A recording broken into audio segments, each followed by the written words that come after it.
Bro, nobody wants to see Joseph Parker fight.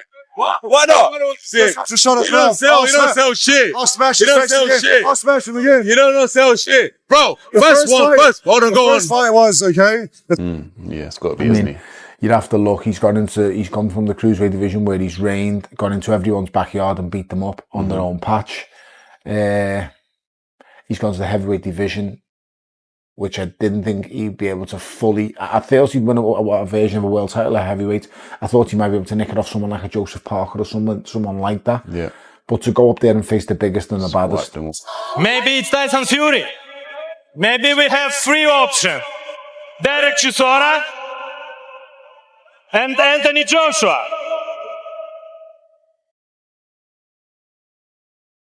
Maybe Joseph Parker. A boxing legend has just warned Joseph Parker to avoid stepping into the ring with Alexander Usyk, and honestly, can you blame him? Because while Parker may be in top form right now, Usyk is a completely different beast, and this fight would not be a regular heavyweight clash, it would be a war of minds played at lightning speed.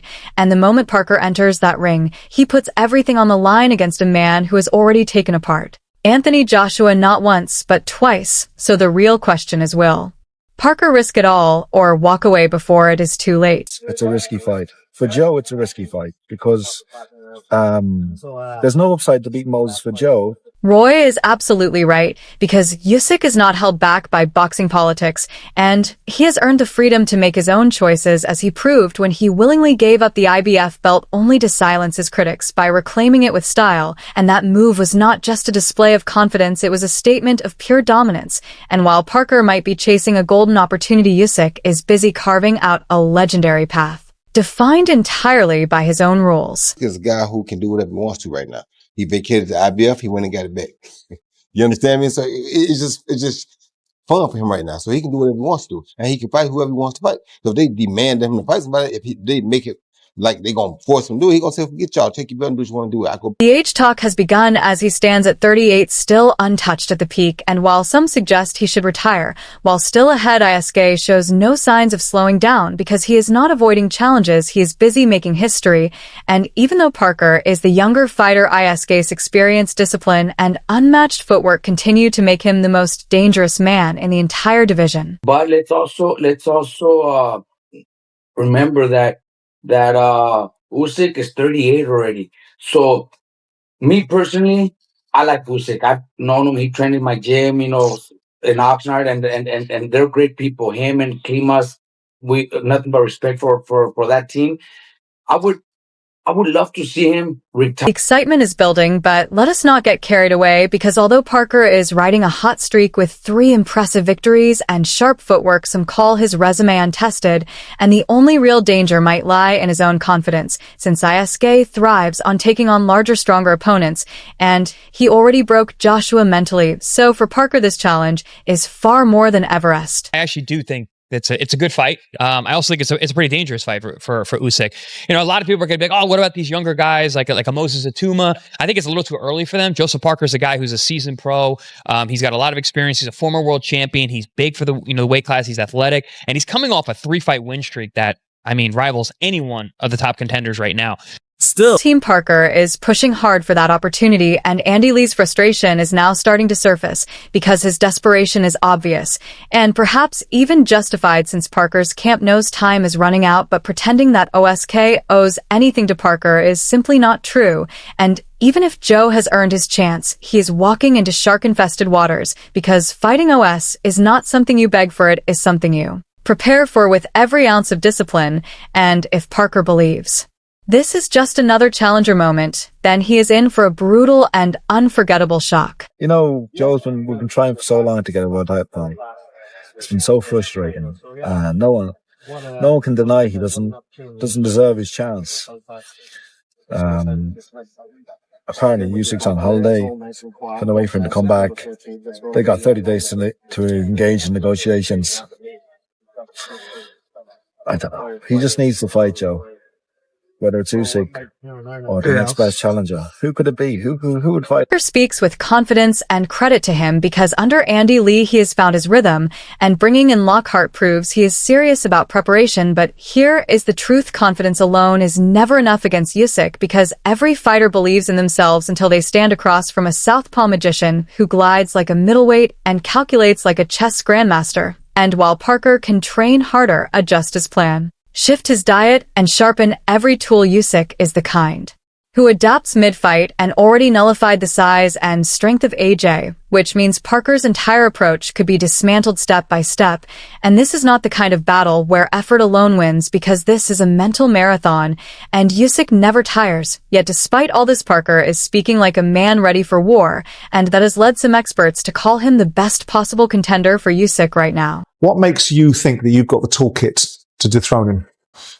I believe wholeheartedly in my ability and what I can do in the ring. I have full confidence that give me a good camp or give me some time to put in the work with Andy Lee and George Lockhart. Want to come up with a good game plan, probably different to everyone else's one, and just work. Calling Parker the best option right now is a bold claim, so let us look closer, because he is not the biggest heavyweight, and while that might help against Essex speed, his combinations are solid. But look at who they came against: fighters like Simon Kean and Figo Opelu, who are nowhere near Essex level. And yes, Parker seems more confident, and Andy Lee has helped a lot, but Essex has taken down bigger names with better records, and this fight is not about a fair matchup. It is about whether Parker can survive 12 rounds without being torn apart, and even if he does, can he win even one round? Because the best guy right now is not the one with 3 good wins, it is the one with 3 belts and a habit of dismantling every style he faces. And though Parker has clearly improved, the mountain ahead of him can only be climbed by a fighter of a rare generation. Parker. Why? Because he's not a big heavyweight. He's quick. He throws combinations. He has a great trainer with him now, in Andy Lee, and he's more comfortable than I've ever seen him in his whole career.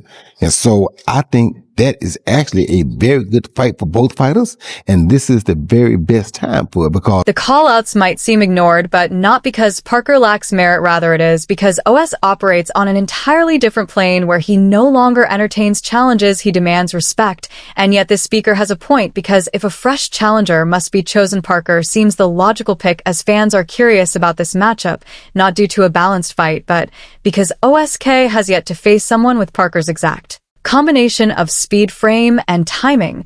But let us be clear, curiosity is not the same as danger, because OSK does not merely win, he transforms within each round and dismantles top-level fighters with surgical precision.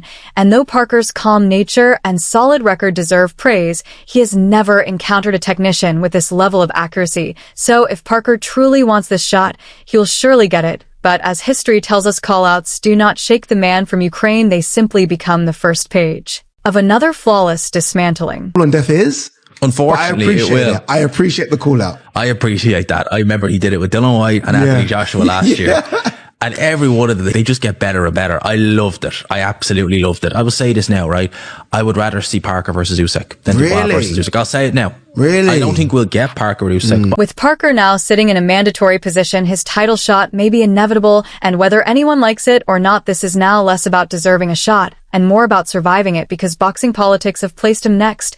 And to be fair, he has earned that right, but being next in order does not mean being equal in skill. And Usyk is not defending titles just for ceremony. He is proving again and again that he stands several levels above this entire generation of heavyweights. And though Parker is no easy opponent, we should not fool ourselves into thinking he is some unstoppable force lurking in the shadows, because this fight is happening out of necessity, not because it promises balance.